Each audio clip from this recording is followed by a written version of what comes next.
चॉकलेटी बहू। सुनीता जी की बहू की उम्र अब लगभग 37 साल की हो चुकी थी, लेकिन दिखने में अब भी वो किसी 22 साल की लड़की की तरह खूबसूरत लगती थी। सुनीता जी की बहू का नाम था अवनी। अवनी की खूबसूरती देखकर मोहल्ले की सारी औरतों को उससे जलन होती थी। 37 साल की उम्र में भी अवनी काफी चॉकलेटी लगती थी और इसकी वजह से उसका पति अनिरुद्ध काफी खुश रहता था। अरे अवनी, हमारी पड़ोसन कल कह रही थी, सुनीता जी आपकी बहू को देखकर तो लगता ही नहीं कि 37 की हो गई है। हो सकता है मम्मी जी उनकी बहू 27 साल की उम्र में भी 37 की लगने लगी है, इसीलिए बेचारी को आपसे जलन हो रही होगी। वैसे बहू, मैं किसी से कहूंगी नहीं, लेकिन एक बात तो बता, तुम्हारी इस जवानी का राज क्या है? क्या बताऊं मम्मी जी, आप तो जानती ही हैं, मेरे पापा की चॉकलेट की दुकान थी। मुझे बचपन से ही ना चॉकलेट खाने का बड़ा शौक था।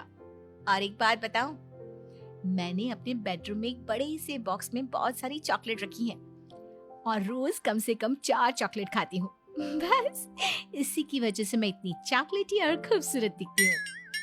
अरे लेकिन मैंने तो सुना था कि ज्यादा मीठा खाने से आदमी बूढ़ा दिखने लगता है। ये सब कहने की बातें हैं। चॉकलेट खाने से तो इंसान मीठा मीठा बोलता है और खूबसूरत दिखता है। लेकिन आप किसी से कहना मत सासू माँ। अगले दिन जब सुनीता जी अपने पड़ोस की औरत से मिलती है तो उनकी पड़ोसन फिर से वही सवाल करती है। अरे सुनीता जी बताइए तो सही, आखिर आपकी बहू इतनी चॉकलेटी कैसे दिखती है? कल देखा था मैंने, ब्राउन कलर की साड़ी पहनकर बिल्कुल चलती फिरती चॉकलेट नजर आ रही थी। वैसे मैंने अपनी बहू से पूछा था। अब देखो, उसने ना मुझे किसी को बताने से मना किया है, लेकिन तुम मेरी सहेली हो इसलिए बता देती हूँ। अरे हाँ हाँ बताओ ना सुनीता बहन, मैं भी उसका नुस्खा अपना लूंगी और जवान दिखने लगूंगी। और मेरी बहू, वो तो 27 साल की उम्र में ही बूढ़ी होने लगी है, फिर देखना अपनी बहू से भी ज्यादा खूबसूरत दिखूंगी। मेरी बहू ने बताया था कि वो भर भर के चॉकलेट खाती है, लेकिन देखो तुम किसी को बताना मत। हाँ। जवान और खूबसूरत दिखने के चक्कर में सुनीता और उसकी पड़ोसन दोनों मिलकर खूब चॉकलेट खाने लगते हैं, लेकिन ये बात वो दोनों किसी को नहीं बताती। कुछ दिनों के बाद, कुछ दिनों से पैर में बहुत दर्द हो रहा है। हाँ, मेरे भी पैर बहुत दुखते हैं। जब से चॉकलेट खाना शुरू किया है तब से ही ऐसा हुआ है। जवानी तो दूर, मेरे तो चेहरे की स्किन लटक कर नीचे आ गई है। कुछ दिनों के बाद, अनिरुद्ध बेटा, मैं डॉक्टर से ब्लड शुगर चेक करवाने गई थी, मुझे तो डायबिटीज हो गई है। मम्मी, लेकिन कुछ दिन पहले तो आप बिल्कुल ठीक थी, अचानक आपको डायबिटीज कैसे हो गई? अब तो मीठा भी कम खाती हैं। हाँ हाँ, मैं कहाँ मीठा खाती हूँ, लेकिन पता नहीं डायबिटीज कैसे हो गई।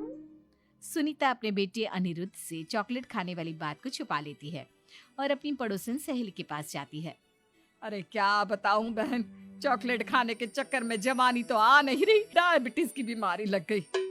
हाय रे, मेरे साथ भी यही हुआ। मैं भी डॉक्टर से शुगर चेक करवा के आई तो पता चला कि डायबिटीज आ गई है। अरे भगवान भला करे तुम्हारी बहू का, जिसने हमें चॉकलेट खाने की सलाह दी। लेकिन मेरी बहू ने कब कहा कि हमें चॉकलेट खानी चाहिए? उसने तो ये बताया था कि वो चॉकलेट खाती है। लेकिन अब हम क्या करें, हम दोनों तो जवान दिखने के चक्कर में बीमारी की चपेट में आ गए। तुम कहो तो मैं अपनी बहू से ही इसका इलाज पूछ लेती हूँ। अरे वो तो इतना चॉकलेट खाती है, उसे भी तो डायबिटीज हुई होगी ना, तो वो भी तो अपना ध्यान रखती होगी। अरे रहने दो, तुम्हारे चक्कर में लेने के देने पड़ जाएंगे। जानती हो, हमारे मोहल्ले की सारी औरतों को डायबिटीज हो गई है। अरे लेकिन उन्हें कैसे डायबिटीज हो गई? यह कोई छूत की बीमारी थोड़ी ना है। बुरा मत मानना, वो तुम्हारी बहू का जवान दिखने वाला नुस्खा मैंने उन सबको भी बता दिया था। हाय रे, ये क्या कर दिया तुमने? मोहल्ले की सारी औरतों को मीठे की बीमारी लगा दी। अरे लेकिन अब क्या होगा ये बताओ। होना क्या है, जवानी तो दूर, अब बुढ़ापा जल्दी आ जाएगा। और फिर अगले दिन, मम्मी जी, मैंने सुना आपकी शुगर बहुत हाई आई है। हाँ बहू, अब मैं बीमार ही रहूंगी, पूरी जिंदगी ऐसे ही कटेगी। अरे मम्मी जी, लेकिन आपने